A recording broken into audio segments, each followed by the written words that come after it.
Hey, welcome back. Today, something a little bit different. We all know how much of a He-Man fan I am. We can talk about some of the stuff up here, but we're going to look at the first of what's called the First Ones He-Man series. And we're going to do an unboxing on this guy. I managed to pick him up yesterday. The film's coming out in a month, which is exciting. But I thought today we might unbox this guy, have a bit of a look at him.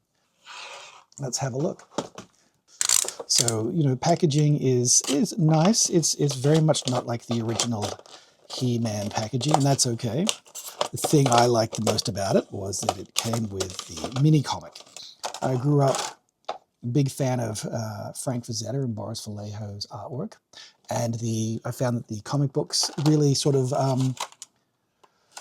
were, an extension of sorts. Not always super accurate, not always exactly in the style of Boris Vallejo, and boy, did the storytelling in the He-Man comics kind of jump all over the place. But a lot of fun, and I loved it when I was a kid. Okay, so there's just a little bit of some stuff securing him in. Obviously, some down by the bootstraps. We're going to trim those off so we can get him out. But otherwise, face sculpt is fantastic. Looks really good. That's something that Mattel is able to do with a lot of their modern sculpting technology. So let's pop him out of the packaging. And he comes pretty much straight out. Really impressed with his sculpt flexibility. Arms, great shoulder flexibility. A swivel at the elbows, or a turn at the elbows. A swivel and a hinge at the wrist. So that's exciting. So we can really get I suspect, be able to get a great dynamic He-Man pose, which is what the packaging says. And in fact, not much else comes with him. It's a sword. But, Power Sword looks great. It looks like the Power Sword. It looks like He-Man's Power Sword. But he's great. Flexibility is good. He thinks this. So this is the basic range, the discount range, and it's designed to go with the basic Battle Cat. Pretty cool. There's a more deluxe version.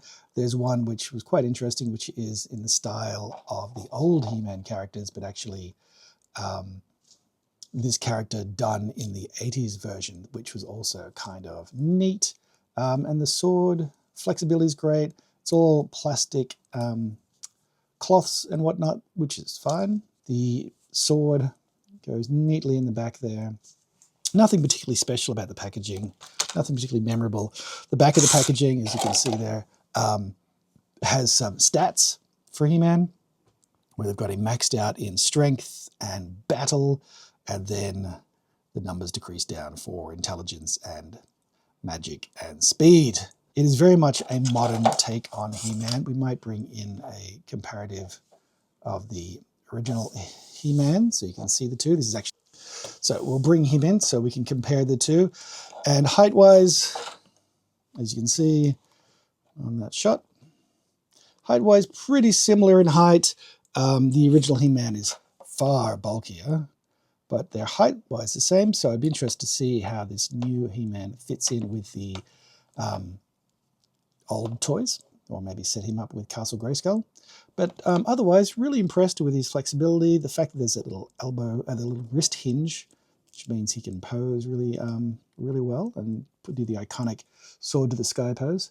Look, for $12, a really impressive and really well-made little figure. So yeah, a lot of play features there and a lot of posing features. Really impressive character. All right.